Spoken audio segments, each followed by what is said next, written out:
thinking, and hence it's important that we understand and we're aware of these symptoms so that if need be, we seek attention or help for it. And some of these signs and symptoms were starting with some of the physical symptoms, like one could maybe be sleeping too much or failing to sleep. So it could actually go on either extreme. I know a lot of people are more familiar with one not sleeping too much or not being able to sleep, but it could actually swing on to the other side. Then sometimes someone can have no appetite, lack of appetite. Someone can't eat. Even if there's food there, even if they haven't eaten a whole day, they just don't have appetite. And again, there's another extreme where one is actually just eating a lot. I'm sure you've heard some posts that even when I stress, I eat.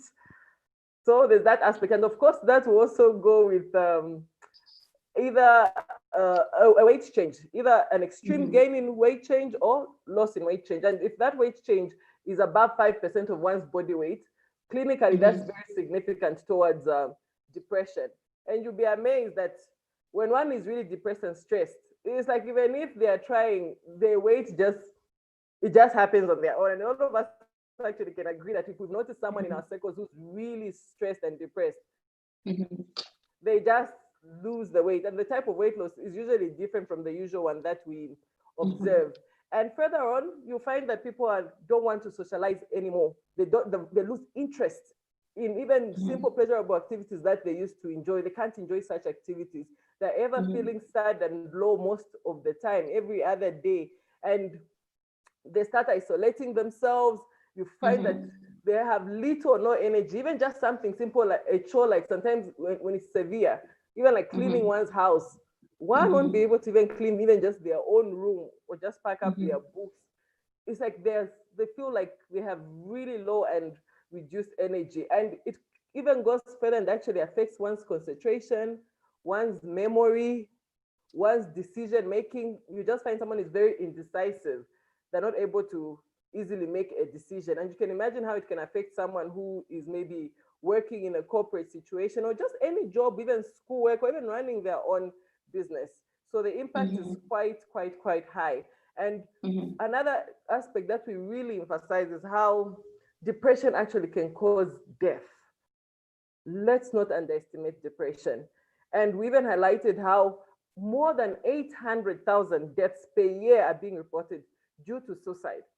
And the number of people who are depressed actually end up committing suicide. So suicide is one of the severe expressions of depression.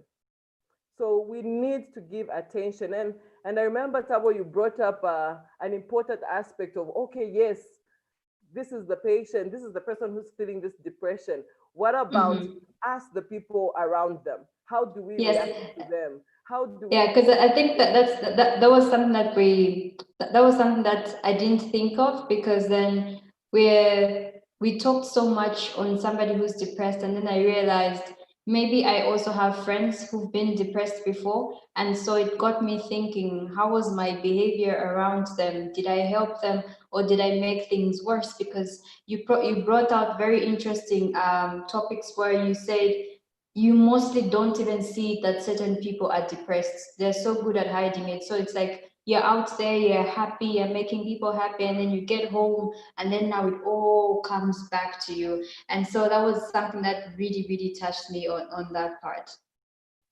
Yeah, thank you. So again, sometimes depression can express itself in different ways. You gave that example of a Hollywood celebrity, Robin, where he seemed happy, showing that to the world while he was experiencing so much harm, and someone who seemed to be joking and all of a sudden commits suicide. So it's important for us around, let's be cautious. Let's go back to that culture that we have even as Africans and Zambians of caring about the person next to us, the people in our neighborhood and in our social circles. Let it not just be a high hello thing, but let's care enough. Let's take time to actually genuinely listen to people and genuinely greet people. And when we see that someone is struggling, let's not stigmatize them. Let's not just give solutions like, just snap out of it. Let's just go take this thing out with a party or a drink out. No. Situations need to be faced and sorted out. It may maybe seem painful, it may seem uncomfortable, but it's better to address them.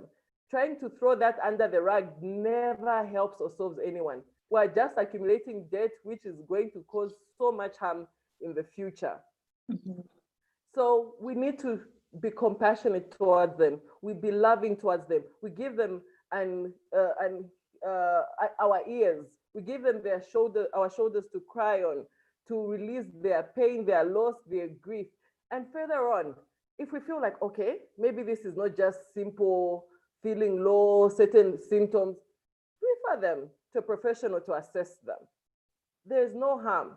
From that assessment, it will be reassuring if there's nothing that is of danger or extreme danger or severity. That will still be good news and to also be reassuring rather than ignoring and things could actually get worse. And if one is found maybe to have enough concern, like maybe the medical practitioner actually thinks there's concern and there's need for intervention, that goal is excellent and perfect, meaning someone's life has been saved and one will actually get the necessary intervention that they need at that particular time.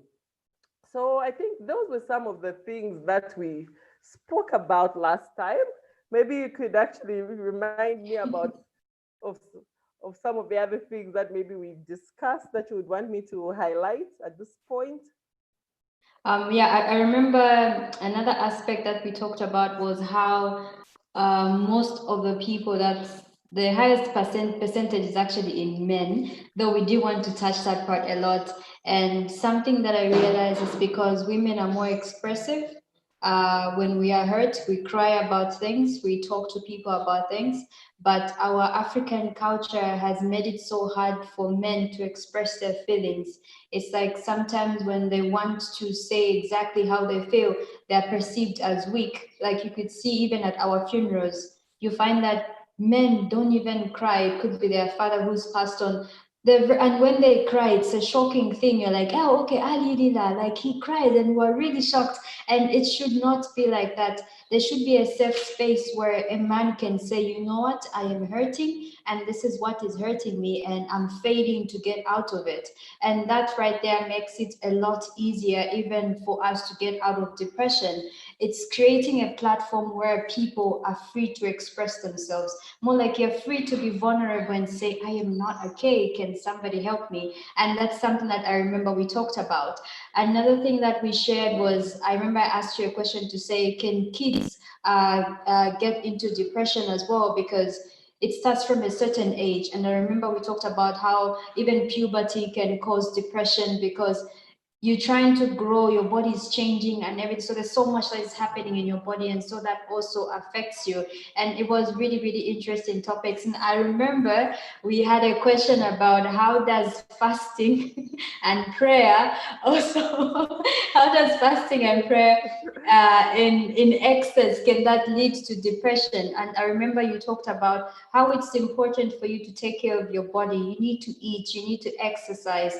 There's a lot of things that work in place, but then yes, we're a Christian nation. Yes, we are Christians, but even in those times, you need to do what you have to do in order to get to where you want to be. I think that was practically what we talked about so far.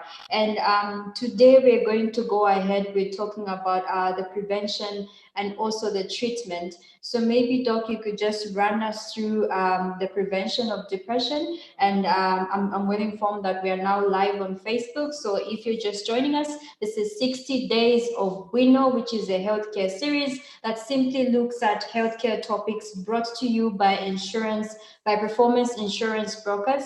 So it's an insurance company that goes beyond just insurance that you're paying for. So we want you to have healthcare services that are not being provided by even most of the insurance companies. And so some of the things that we do for our clients and also future clients is have shows like this that you can talk about your health. And this week we've been looking at depression, and today is the part 2 of our show so far. So on the show today we have Dr. Francisca Walia, who will be taking us through part 2. And Doc, I think the floor is all yours. And by the way, at 4:30 we'll open up to the questions. So I'm happy we have so many questions